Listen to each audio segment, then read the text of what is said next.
Jadi kalau profesor itu tidak semua orang bisa meraih, karena profesor itu merupakan jabatan fungsional tertinggi, yaitu guru besar.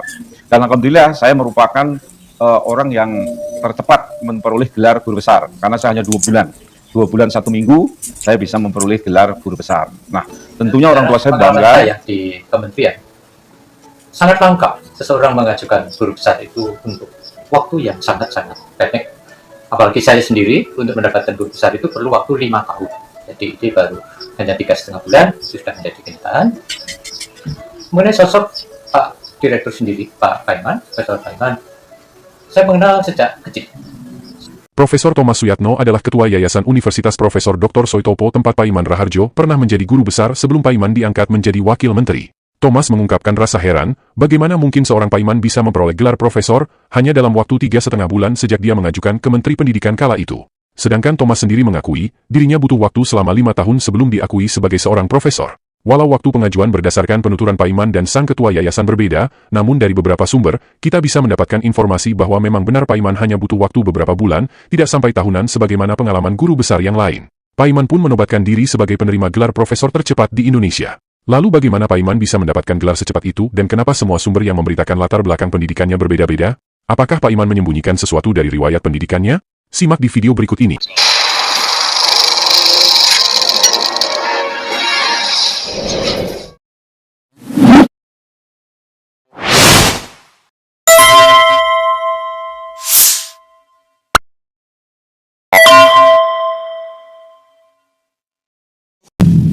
Selamat datang di Opini Alvin. Di manakah Paiman menamatkan S2-nya? Universitas Profesor Dr. Moestopo atau Universitas Pajajaran?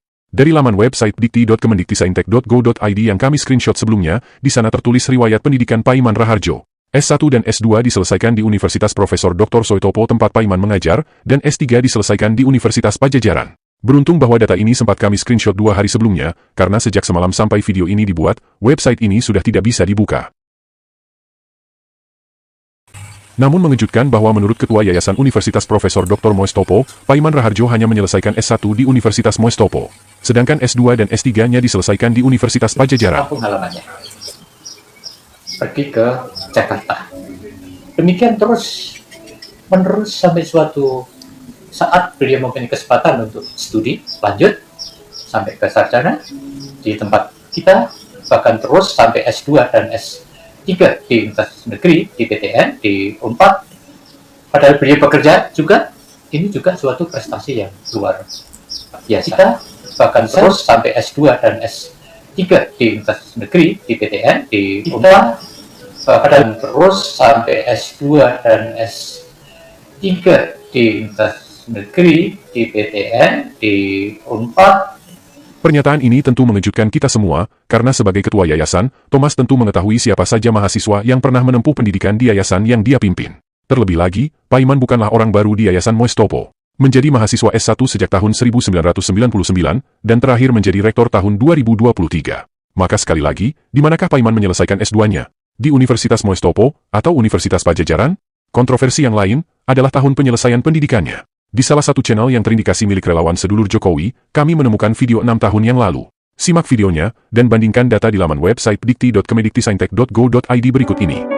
Paiman Raharjo pada tahun 1994 telah berhasil menyelesaikan pendidikan strata 1 Administrasi Negara dan tahun 1997 untuk strata 1 Ekonomi. Paiman Raharjo juga menyelesaikan strata 2 Prodi Magister Manajemen tahun 1999 dan strata 2 Prodi Magister Administrasi tahun 2003. Kemudian pada tahun 2012, beliau menyelesaikan pendidikan program Doktor Ilmu Administrasi di Universitas Pajajaran, Bandung, Jawa Barat. Jika kalian perhatikan isi channel ini, di 6 tahun lalu yaitu tahun 2018 di masa kampanye pemilihan presiden, isi channel ini semua tentang aktivitas relawan sedulur Jokowi dan Paiman Raharjo sebagai ketua umum. Artinya sumber berita ini berasal dari kalangan Paiman Raharjo sendiri. Dan perhatikanlah bagaimana riwayat pendidikannya yang sangat jauh berbeda dengan yang ada di laman resmi Kementerian Pendidikan. Jika di channel disebutkan bahwa Paiman menyelesaikan pendidikan S1 di tahun yang berbeda yaitu 1994 untuk ilmu administrasi negara dan tahun 1997 untuk ilmu ekonomi. Namun di data Kementerian Pendidikan, Paiman menyelesaikan S1 secara bersamaan dari 2 jurusan di tahun yang sama, yaitu tahun 1994. Di channel Sedulur, disebutkan bahwa Paiman menyelesaikan program S2 di 2 jurusan berbeda, yaitu S2 jurusan Manajemen tahun 1999 dan S2 jurusan Administrasi Negara tahun 2003. Namun di data website resmi Kementerian Pendidikan, tercatat Paiman hanya menyelesaikan S2 di satu jurusan yang kemudian dia memperoleh gelar Magister Sains di tahun 2003. Tentu saja data yang amburadul ini mengundang tanda tanya buat kita. Apakah Paiman menyelesaikan 2 gelar S1-nya bersamaan sesuai data Kementerian Pendidikan, atau berjenjang dengan tahun yang berbeda sesuai data di channel milik mereka sendiri? Dan apakah benar Paiman menyelesaikan S2 di 2 jurusan berbeda sesuai data di channel milik relawan Sedulur, yaitu relawan yang didirikan sendiri oleh Paiman? Sebagai seorang akademisi yang katanya menjadi dosen sejak menyelesaikan S1, kemudian menduduki jabatan fungsional di Universitas Dr. Soetopo sampai berhasil menjadi rektor, kemudian berlanjut menjadi pejabat negara sebagai wakil menteri desa, kekacauan administrasi riwayat pendidikan Paiman ini tentu saja sangat mengejutkan. Bagaimana mungkin setiap tahun data pendidikan Paiman bisa berubah-ubah? Bahkan di Wikipedia, hampir setiap tahun profil Paiman Raharjo berubah-ubah. Perhatikan di sini, di data terakhir tahun 2025, diberi catatan bahwa data ini diubah terakhir pada bulan Juni 2025. Sekarang mari kita perhatikan data apa saja yang pernah diubah dengan menggunakan aplikasi Wayback Machine.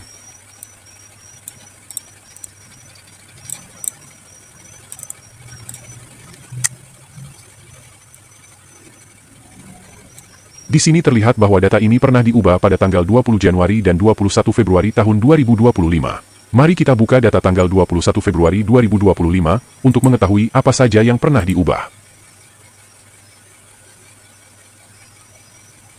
Perhatikan dengan seksama dan mari kita bandingkan. Di data bulan Februari tahun 2025, di sini disebutkan bahwa Paiman Raharjo pernah bekerja sebagai satpam di Yayasan Gembala Baik.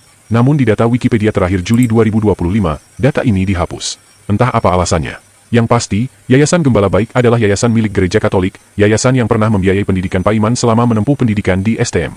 Data selanjutnya yang juga mengalami perubahan adalah riwayat pendidikan.